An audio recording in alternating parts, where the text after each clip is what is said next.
السلام عليكم ورحمة الله وبركاته. نحمده ونصلي على رسوله الكريم أما بعد. فقال الله سبحانه وتعالى في القرآن العظيم: إنا نحن نزلنا الذكر وإنا له لحافظون. الحمد لله. അടുത്തതായി നാം ഇവിടെ നടത്തപ്പെടുന്ന മജ്ലിസ് ഹഫ്സ് റിവായത്തിൻ്റെ പൂർത്തീകരണമാണ്. എന്താണ് ഹഫ്സ് റിവായത്ത് എന്ന് പറയുന്നതിന് മുമ്പ് ഖിറാഅത്തുമായി ബന്ധപ്പെട്ട ചില കാര്യങ്ങൾ നാം മനസ്സിലാക്കേണ്ടതുണ്ട്. ഖിറാഅത്തുമായി പ്രധാനമായും രണ്ട് ഇൽമുകളാണ് ബന്ധപ്പെട്ട് കിടക്കുന്നത്. ഒന്നാമത്തേത് ഇൽമു തജ്വീദ്, രണ്ടാമത്തേത് ഇൽമുൽ ഖിറാഅ. ഇൽമു തജ്വീദ് എന്നാൽ നാം ചെറുപ്പം മുതൽക്കേ തന്നെ നമ്മുടെ മദ്രസയിലെല്ലാം പഠിക്കുന്ന ഖുർആൻ പാരായണത്തിൻ്റെ നിയമങ്ങൾ, മഖ്റജുകൾ, ഇതിനാണ് ഇൽമു തജ്വീദ് എന്ന് പറയുന്നത്.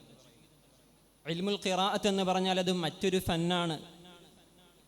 കേരളം പോലുള്ള നമ്മുടെ നാടുകളിൽ അത്ര സുപരിചിതമല്ല. ഉദാഹരണമായി പറഞ്ഞു കഴിഞ്ഞാൽ നമ്മുടെ കേരളത്തിൽ മലയാളം ഭാഷ അത് പല സ്ഥലങ്ങളിലും പല രൂപത്തിലാണ് സംസാരിക്കപ്പെടാറുള്ളത്.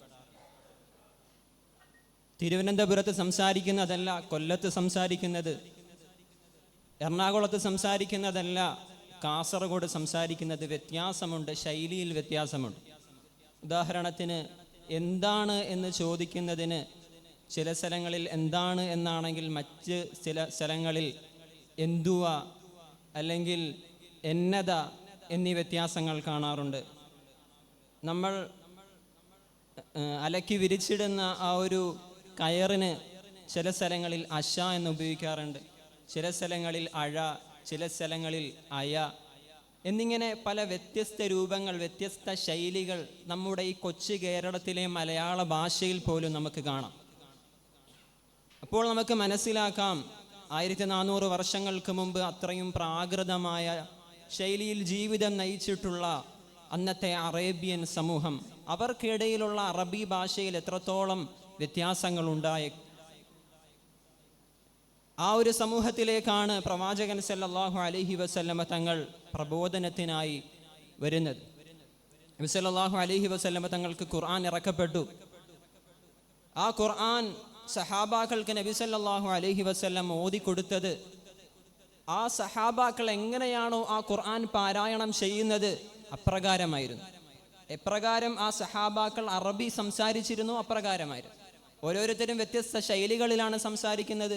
നബി സല്ലല്ലാഹു അലൈഹി വസല്ലം ഓരോരുത്തരെയും മനസ്സിലാക്കിക്കൊണ്ട് അവരെങ്ങനെയാണോ സംസാരിക്കുന്നത് ആ രൂപത്തിലായിരുന്നു നബി സല്ലല്ലാഹു അലൈഹി വസല്ലം തങ്ങൾ ഓരോരുത്തർക്കും പാരായണം ചെയ്തു കൊടുത്തിരുന്നത്. അങ്ങനെ നബി സല്ലല്ലാഹു അലൈഹി വസല്ലം വഫാത്തായി. ഇസ്ലാം പല നാടുകളിലായി വ്യാപിച്ചു. ലിബിയ, അൾജീരിയ, മൊറോക്കോ പോലുള്ള ഉത്തരാഫ്രിക്കൻ രാജ്യങ്ങൾ, ഉത്തരേന്ത്യൻ ഭാഗങ്ങളായിട്ടുള്ള പാകിസ്ഥാൻ, അഫ്ഗാനിസ്ഥാൻ എന്നീ ഭാഗങ്ങളിൽ ഇസ്ലാം വ്യാപിച്ചു. അവിടേക്ക് സഹാബാക്കൾ എത്തിച്ചേർന്നു, താബിഈങ്ങൾ എത്തിച്ചേർന്നു. അങ്ങനെ ഓരോരുത്തരും അവരെങ്ങനെയാണോ ഖുർആൻ പഠിച്ചത്, പാരായണം ചെയ്യുന്നത് ആ രൂപത്തിലായിരുന്നു ഓരോ സഹാബാക്കളും ആ നാടിലുള്ള ആളുകൾക്ക് ഖുർആൻ പാരായണം പഠിപ്പിച്ചു കൊടുത്തത്.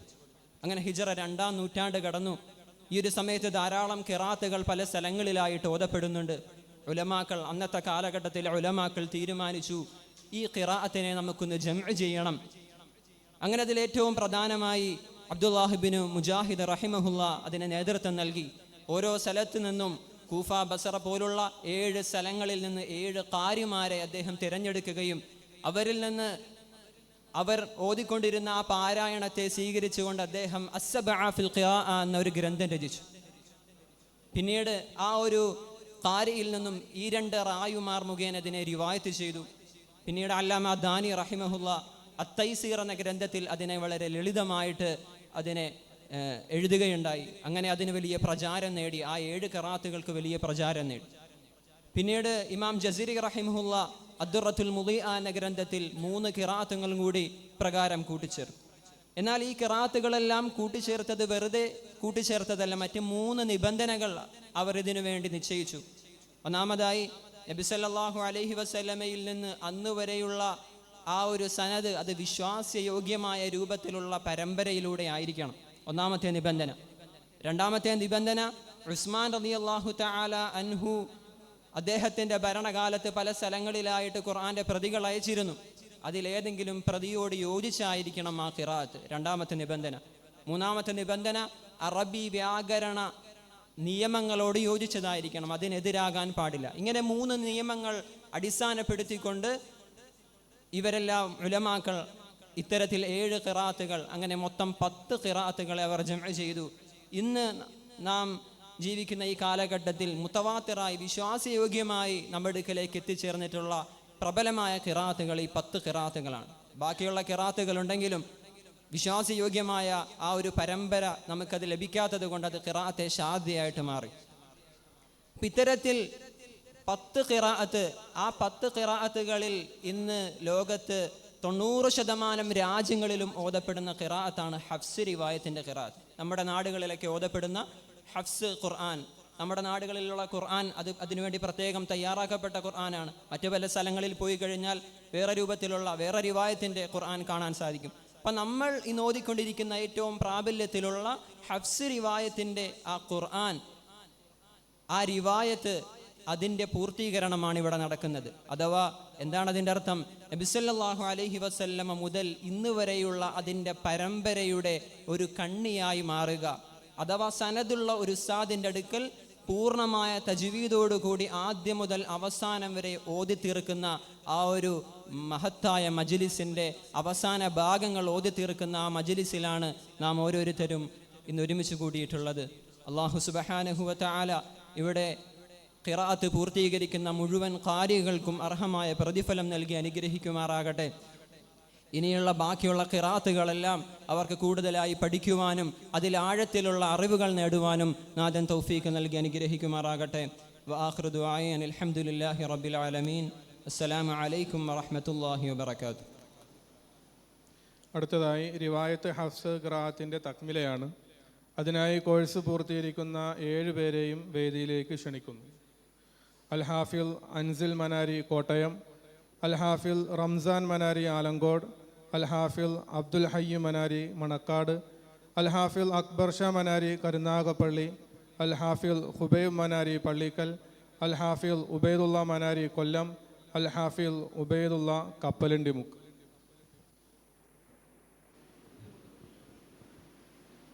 ഇന്നിവിടെ കോഴ്സ് പൂർത്തീകരിക്കുന്ന 7 വിദ്യാർത്ഥികളും 7 വിദ്യാർത്ഥികളുടെയും ഉസ്താദായ അസ്ജിദ് ഉസ്താദിൻ്റെ ഉസ്താദാണ് നമ്മുടെ ക്ഷണം സ്വീകരിച്ച് ഇവിടെ എത്തിച്ചേർന്നിരിക്കുന്ന ഖാരി സൽമാൻ ഫലാഹി ദാമത്ത് ബറക്കാത്തുഹു. അദ്ദേഹത്തിൻ്റെ സാന്നിധ്യത്തിലാണ് ഈ 7 വിദ്യാർത്ഥികളും ഇന്ന് ഇവിടെ തക്മില ചെയ്യുന്നത്. വിശുദ്ധ ഖുർആനിൻ്റെ അവസാന ഭാഗം നമ്മുടെ മുന്നിൽ പാരായണം ചെയ്തുകൊണ്ട് ഈ റിവായത്തെ ഹഫ്സിൻ്റെ തക്മിൽ നടക്കുന്നതാണ്. അള്ളാഹു കബൂൽ ചെയ്യുമാറാവട്ടെ.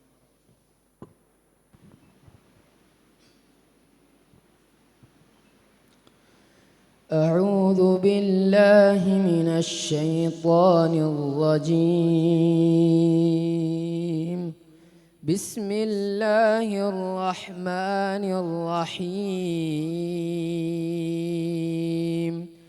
قل هو الله أحد الله الصمد لم يلد ولم يولد ولم يكن له كفوا أحد. بسم الله الرحمن الرحيم. قل أعوذ برب الفلق من شر ما خلق ومن شر غاسق إذا وقب ومن شر النفاثات في العقد ومن شر حاسد إذا حسد.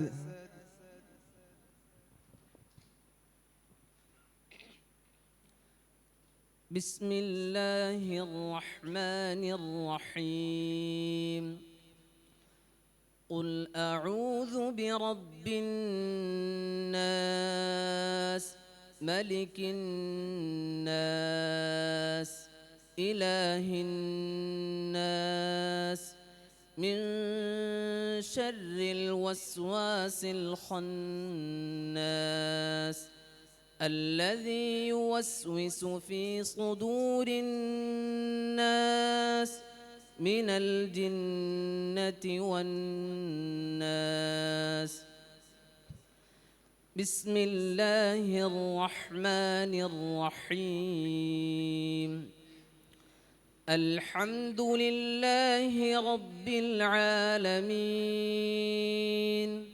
الرحمن الرحيم مالك يوم الدين. إياك نعبد وإياك نستعين.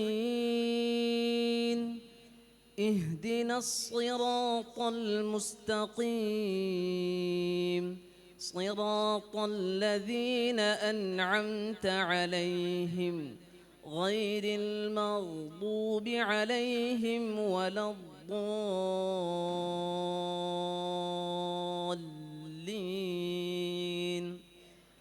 آمين.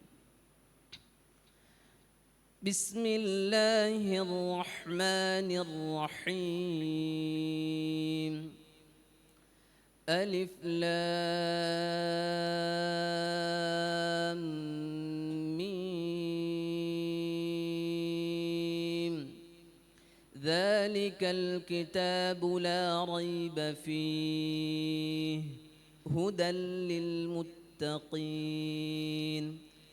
الذين يؤمنون بالغيب ويقيمون الصلاة ومما رزقناهم ينفقون والذين يؤمنون بما أنزل إليك وما أنزل من قبلك وبالآخرة هم يوقنون أولئك على هدى من ربهم وأولئك هم المفلحون. صدق الله العظيم. اللهم اجعله لنا إماما ونورا وهدى ورحمة.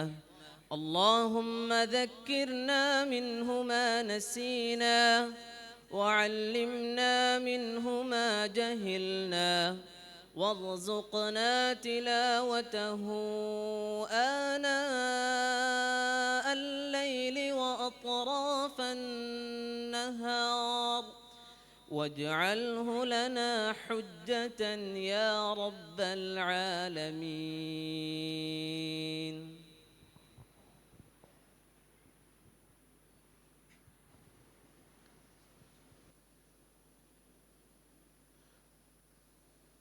അൽഹംദുലില്ലാ മാഷാ അല്ലാ. നീണ്ട ഒരു വർഷത്തെ കഠിന പരിശ്രമത്തിനൊടുവിലാണ് ഖിറാഅത്തിൻ്റെ ഈ ഫന്ന് ഈ 7 പേരും പൂർത്തീകരിച്ചിട്ടുള്ളത്. അള്ളാഹു ഇവരെയും ഇതിനുവേണ്ടി പ്രാപ്തരാക്കിയ ഉസ്താദുമാരെയും സ്വീകരിക്കുമാറാവട്ടെ.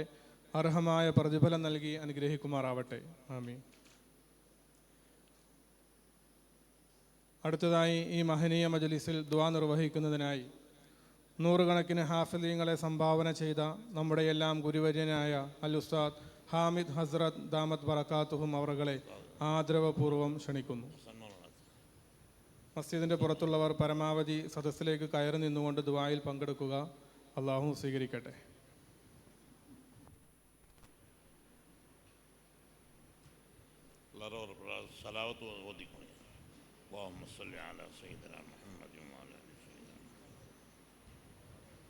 ബിസ്മില്ലാഹിർ റഹ്മാനിർ റഹീം. അൽഹംദുലില്ലാഹി റബ്ബിൽ ആലമീൻ. اللهم لا نحصي ثناء عليك أنت كما أثنيت على نفسك فلك الحمد حتى ترضى. يا حي يا قيوم برحمتك نستغيث يا رحمن الدنيا ويا رحيم الآخرة يا أرحم الراحمين يا ذا الجلال والإكرام يا من لا شريك له ولا وزير له يا حنان يا منان يا ديان يا ذا الجلال والإكرام. اللهم صل على سيدنا نبينا مولانا محمد وعلى آل سيدنا محمد وبارك وسلم.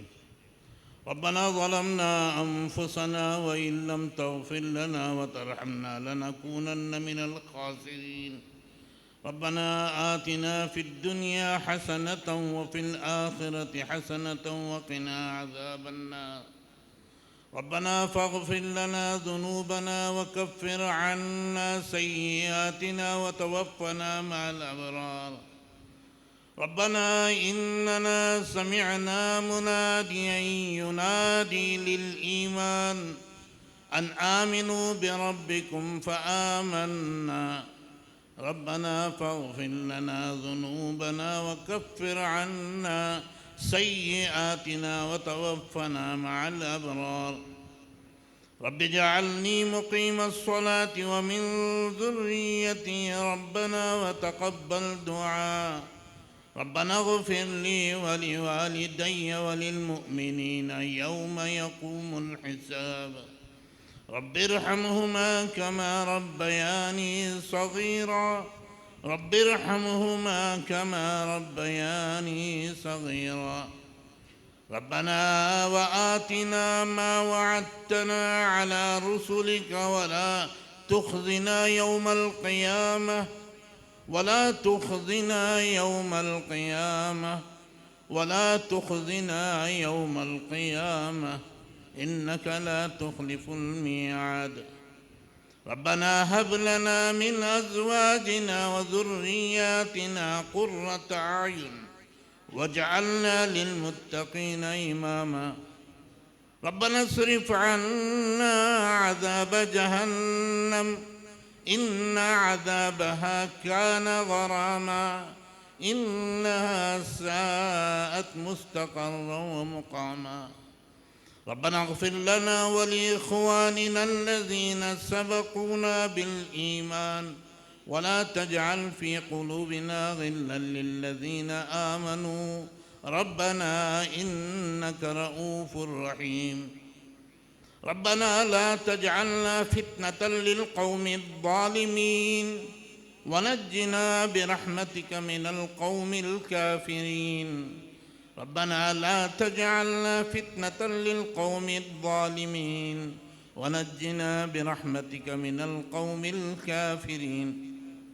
ربنا لا تجعلنا فتنة للذين كفروا واغفر لنا ربنا واغفر لنا ربنا واغفر لنا ربنا إنك أنت العزيز الحكيم. اللهم إنا نسألك الهدى والتقى والعفاف والغنى. اللهم شرفنا بالتقوى وجملنا بالعافية وارزقنا الجنة يا رب العالمين. اللهم بارك لنا في شعبان وبلغنا رمضان وبلغنا رمضان.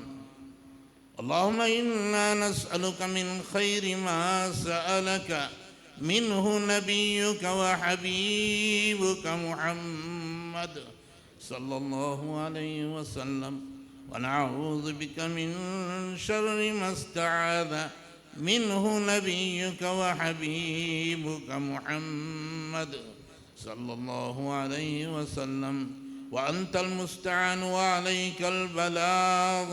لا حول ولا قوة إلا بالله. صل يا ربي على النبي محمد وآله وأصحابه أجمعين. سبحان ربك رب العزة عما يصفون وسلام على المرسلين والحمد لله رب العالمين.